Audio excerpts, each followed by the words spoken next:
ಹುಬ್ಬಳ್ಳಿನಲ್ಲಿ Congress corporate ಮಗಳಾದಂಥ Neha ಅನ್ನುವಂಥವ್ರನ್ನ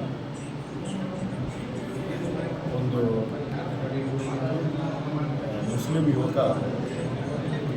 ಕ್ಷುಲ್ಲಕ ಕಾರಣಕ್ಕೆ ಹತ್ಯೆಗೈದಿರುವಂಥದ್ದು ಏನು ಹಲವಾರು ವರ್ಷಗಳಿಂದ ಒಂದು ರೀತಿ ಹಿಂದೂ ಯುವತಿಯರನ್ನು ಟಾರ್ಗೆಟ್ ಮಾಡುವಂಥ ಏನು ಶುರುವಾಗಿದೆ.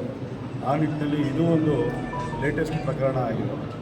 ಅದನ್ನು ಕಾಲೇಜು ಆವರಣದಲ್ಲೇ ಆ ಯುವತಿಯನ್ನು ಮಾರಣಾಂತಿಕವಾಗಿ ಕೊಂದಿರುವಂಥದ್ದು, ಹಲ್ಲೆ ಮಾಡಿ.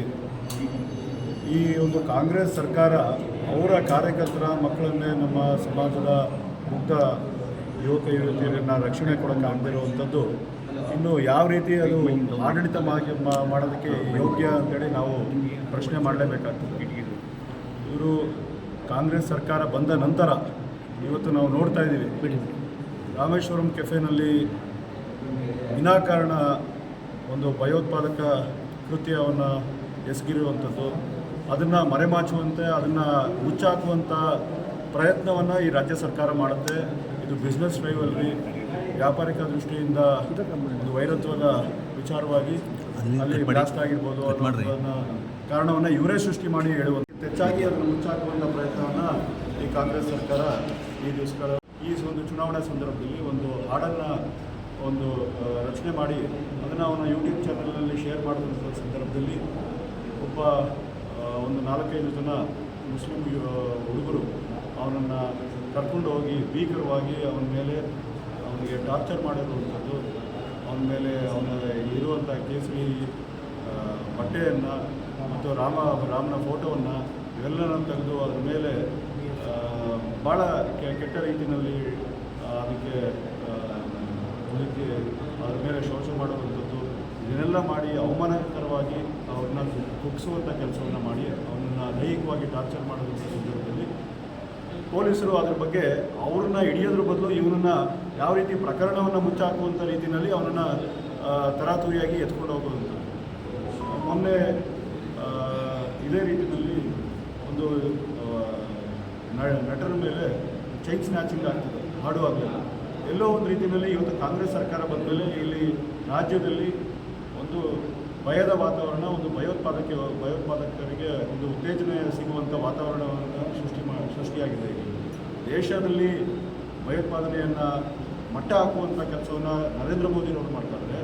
ಇಲ್ಲಿ ಇನ್ನೊಂದು ಕಡೆಯಿಂದ ರಾಜ್ಯದಲ್ಲಿ ಕಾಂಗ್ರೆಸ್ ಸರ್ಕಾರ ಭಯದ ವಾತಾವರಣವನ್ನು ಸೃಷ್ಟಿಸುವಂಥ ಕೆಲಸವನ್ನು ಮತ್ತು ಅದಕ್ಕೆ ಅದ್ರ ಬಗ್ಗೆ ಭಾಳ ನಿರ್ಲಕ್ಷ್ಯದಿಂದ ವರ್ತನೆ ಮಾಡ್ತಾ ಇರುವಂಥ ಈ ಹೋಮ್ ಮಿನಿಸ್ಟ್ರು ಇವೆಲ್ಲವನ್ನು ನೋಡ್ತು ಅಂತ ಹೇಳಿದ್ರೆ ಇವರ ಉದ್ದೇಶ ಏನು ಅನ್ನೋವಂಥದ್ದೇ ನಾವು ಪ್ರಶ್ನೆ ಮಾಡಬೇಕಾಗ್ತದೆ. ಇವೆಲ್ಲವನ್ನು ಖಂಡಿಸಿ ನಾವು ಇವತ್ತು ಎಲ್ಲ ಹಿಂದೂಪರ ಸಂಘಟನೆಗಳು, ವಿದ್ಯಾರ್ಥಿನಿ ಹೆಚ್ಚಿನಾಗಿ ಇವತ್ತು ನಾವು ನೋಡಿದರೆ ಕಾಲೇಜಿನ ವಿದ್ಯಾರ್ಥಿನಿಯರು ಅವರನ್ನೇ ಸ್ವಯಂಪ್ರೇರಿತರಾಗಿ ಬಂದು ಖಂಡಿಸುವಂಥ ಕೆಲಸವನ್ನು ಮಂಡ್ಯದ ಸಂಜಯ್ ಸರ್ಕಲ್ನಲ್ಲಿ ಮಾಡಿದರೆ ಇದಕ್ಕೆ ನಮ್ಮ ಸಂಪೂರ್ಣ ಸಹಕಾರ ಸಹಮತ ಇರುತ್ತೆ ಅಂತೇಳಿ ಈ ಸಂದರ್ಭದಲ್ಲಿ ನಾವು ಹೇಳೋದಕ್ಕೆ ಸರ್, ಕೊಲೆಯಾಗಿರೋದನ್ನ ಹೋಲಿಕೆ ಮಾಡ್ತಾರೆ ಕಾಂಗ್ರೆಸ್ ಸರ್ಕಾರ. ನೆಕ್ಸ್ಟ್ ಮುಂದಿನ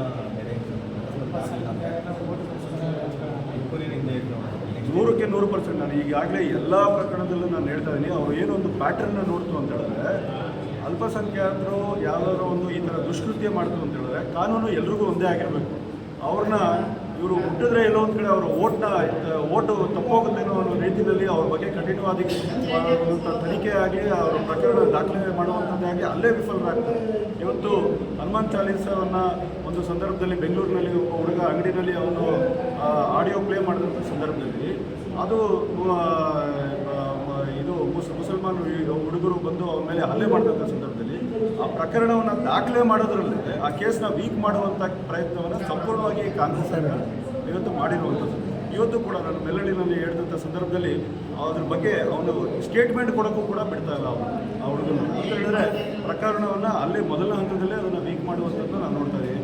ಇವತ್ತು ಕಾಂಗ್ರೆಸ್ ಕೌನ್ಸಿಲರು ಅವರ ಮಗಳು ಇವತ್ತು ಹತ್ಯೆ ಆದಂಥ ಸಂದರ್ಭದಲ್ಲಿ ಅವ್ರ ಪರವಾಗಿ ನಿಂತಿರುವಂಥದ್ದೇ ನಾವು ಈ ಕಾಂಗ್ರೆಸ್ ಸರ್ಕಾರ ನೋಡಿಲ್ಲ.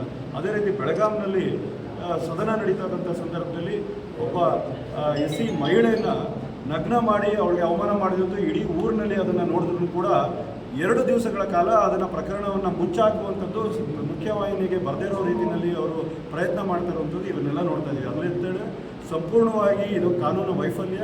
ಅವರ ಹಿಂದುಳಿದ ಮುಸಲ್ಮಾನರ ಓಲೈಕೆಯನ್ನು ಮಾಡುವಂಥದ್ದು, ಈ ಸಮುದಾಯಗಳನ್ನ ಓಲೈಕೆಯನ್ನು ಮಾಡುವಂಥ ಕೆಲಸವನ್ನು ಈ ಕಾಂಗ್ರೆಸ್ ಸರ್ಕಾರ ಮಾಡ್ತಾ ಇದೆ.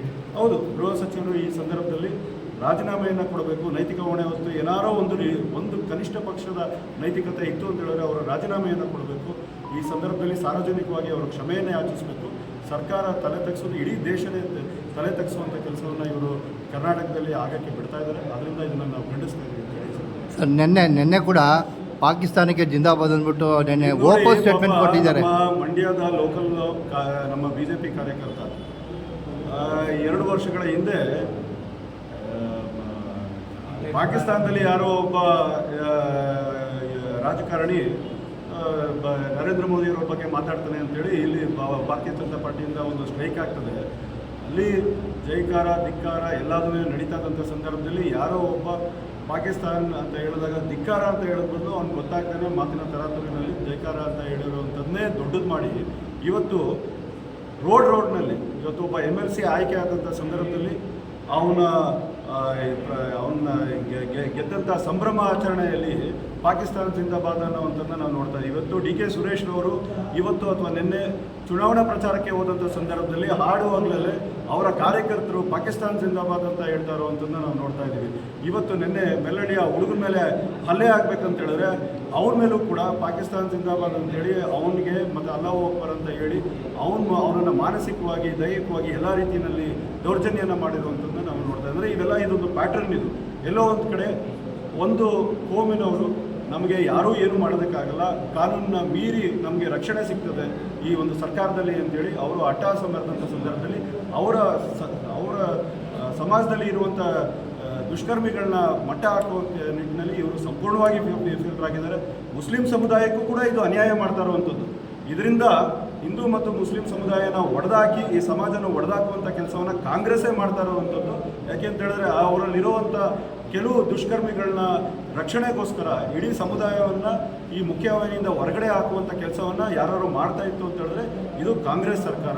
ಇದು ನಮ್ಮ ಸಮಾಜದ ದೌರ್ಭಾಗ್ಯ. ಇದನ್ನು ಖಂಡಿಸ್ತೀವಿ. ತಕ್ಷಣವೇ ಅವ್ರು ಮುಂದಿನ ದಿವಸಗಳಲ್ಲಿ ಎಚ್ಚೆತ್ತುಕೊಳ್ಳಿಲ್ಲ ಅಂತ ಹೇಳಿದ್ರೆ ಎಲ್ಲ ಸಮುದಾಯಗಳು ಅವ್ರ ವಿರುದ್ಧವಾಗಿ ಬೀಳೋದಂತೂ ಖಂಡಿತ.